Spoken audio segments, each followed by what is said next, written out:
Bonjour, c'est Alexandra, j'espère que vous allez bien. Je suis heureuse de vous retrouver. Une vidéo de la plus haute importance. Nous sommes à un an d'hypothétiques ou d'éventuelles élections présidentielles et le carnaval a déjà commencé avec une tentative grossière de manipulation de notre peuple. Ce qui est parfaitement indigne, surtout, je dirais, dans la situation préoccupante de notre patrie. Alors, on cherche à mettre en exergue une potentielle et hypothétique ingérence russe sur ces élections.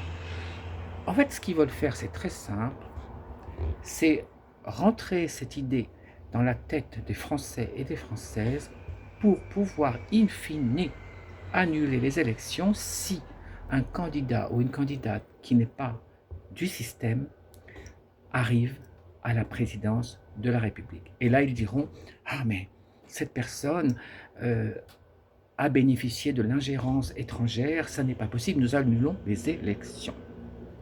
Voilà ce qu'ils veulent faire. Je préfère vous prévenir tout de suite. C'est grossier, c'est indigne, mais c'est la vérité.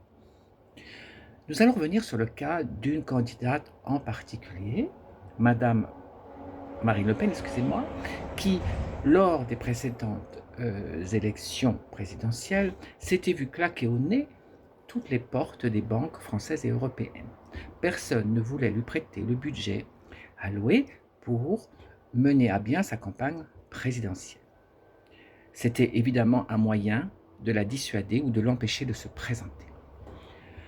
Donc, elle a fait appel à des banques extra-européennes, étrangères, en l'occurrence russes, qui lui ont prêté la somme. Bien évidemment, le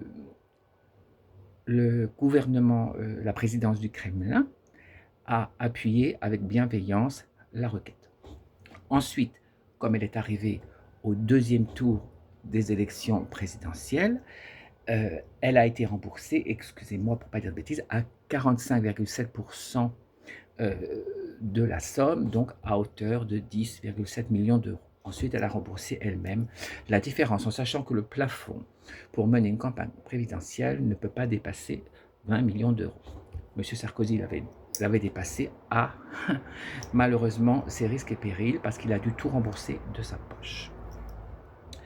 Et bien évidemment, quand Mme Le Pen a pu faire sa campagne, tout le monde a dit « Ah, ingérence russe, elle est allée voir la Russie. » Bah oui, elle est allée voir la Russie, elle est allée voir un pays où on a respecté sa requête et on l'a aidé à pouvoir mener à bien son projet. Bien. Or, ici, maintenant, en 2026, la situation est totalement différente. Monsieur Le Cornu et Monsieur Macron, le président de la République, viennent de donner ordre aux banques de bien vouloir financer la campagne de Madame Marine Le Pen. Alors, je me suis dit, Madame Marine Le Pen est devenue enfin persona grata. Enfin, c'est une candidate qui fait partie du système français, elle est acceptée. Contrainte ou forcée, en tout cas, elle fait partie du paysage politique français. Mais ne vous y trompez pas, car si Madame Marine Le Pen arrive au deuxième tour et qu'elle remporte l'élection présidentielle, là, elle va redevenir immédiatement une personnalité non grata, indésirable, hors système, et on va annuler les élections. C'est une manipulation tellement grossière, et on pourra même éventuellement dire « Ah oui, mais vous savez, dans le passé, elle a été en contact avec la Russie, elle est toujours en contact avec M. Poutine, et c'est vrai, et alors ?»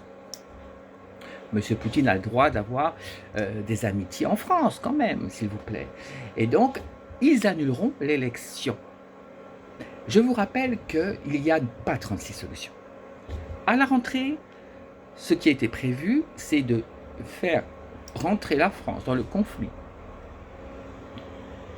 à côté de l'Ukraine contre la Russie, à côté de l'OTAN, et de déclarer l'état de guerre avec l'article 16, les pleins pouvoirs. Et donc, annulation de toutes les élections, des réquisitions monétaires pour l'effort de guerre, c'est-à-dire saisir l'épargne française, et des réquisitions humaines pour envoyer des personnes sur le front pour défendre la patrie.